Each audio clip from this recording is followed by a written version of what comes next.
UP Etawah का रहने वाला वर्मा फैमिली का हाल ऐसा होगा किसी ने सोचा नहीं था। मुकेश की बीवी और उसके 3 बच्चे को किसी ने जहर देकर मार दिया था।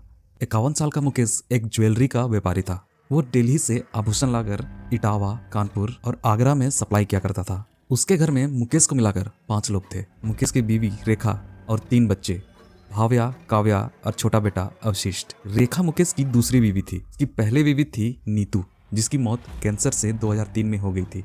नीतू के मौत के बाद मुकेश ने रेखा से शादी कर ली और अपने काम धंधे में फिर से लग गया, पर उसकी खुशियां ज़्यादा दिन तक टिक नहीं पाई। 2021 में मुकेश का छोटा भाई का भी निधन हो गया, जो कि उसका कारोबार संभालने में मदद करता था। छोटे भाई के निधन होने के बाद मुकेश को कारोबार संभालने में बहुत ही मुश्किल आने लगी। धीरे धीरे वो आर्थिक तंगी में डूबता चला गया, जिससे तंग आकर अंत में वो अपनी दुकान को 16 लाख में बेच देता है, और जिसमें से उसने 15 लाख को अपने रिश्तेदारों को उधार दे दिया।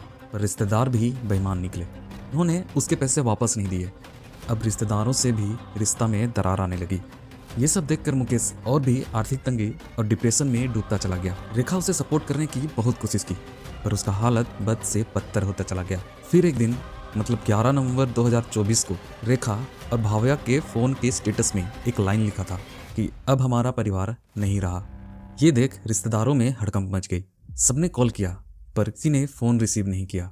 और उसी दौरान पुलिस स्टेशन में एक अनजान आदमी का कॉल आता है, जिसमें एक आदमी ये कहकर फोन काट दिया कि लालापुर के एक घर में 4 शव पड़े हुए हैं। पुलिस तुरंत ही इलाके की छानबीन करती है और उन्हें पड़ोसियों से पता चलता है कि ये घर सुबह से बंद है और इनके व्हाट्सएप में ये स्टेटस भी डाला गया है। पुलिस ताला तोड़ती है तो सामने जो नज़ारा दिखा उसे देखकर पुलिस वाले भी सन्न रह गए। दरअसल नीचे वाले कमरे में रेखा, अवशिष्ट और भाव्या मृत पड़े थे। ऊपर वाले कमरे में काव्या की लाश थी, पर मुकेश वहाँ नहीं था, ना ही उसकी लाश वहाँ पे थी। पुलिस मुकेश की तलाश में जुट जाती है। तभी उन्हें रेलवे पुलिस से कॉल आता है कि ट्रैक में एक व्यक्ति आत्महत्या करने की कोशिश करते हुए पकड़ा गया है।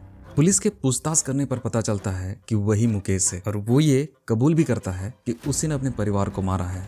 उसने बताया कि आर्थिक तंगी से तंग आकर उसने और उसका परिवार ने ये कदम उठाया है।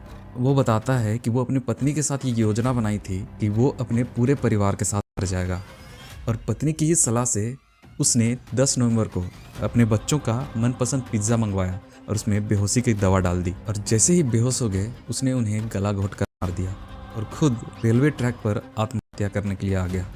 पर कहानी इतनी सीधी भी नहीं थी। पुलिस को उसके कॉल डिटेल से जो पता चलता है ना, वो और भी खौफनाक था। इस स्टोरी का अगला पार्ट देखने के लिए चैनल को सब्सक्राइब जरूर करें।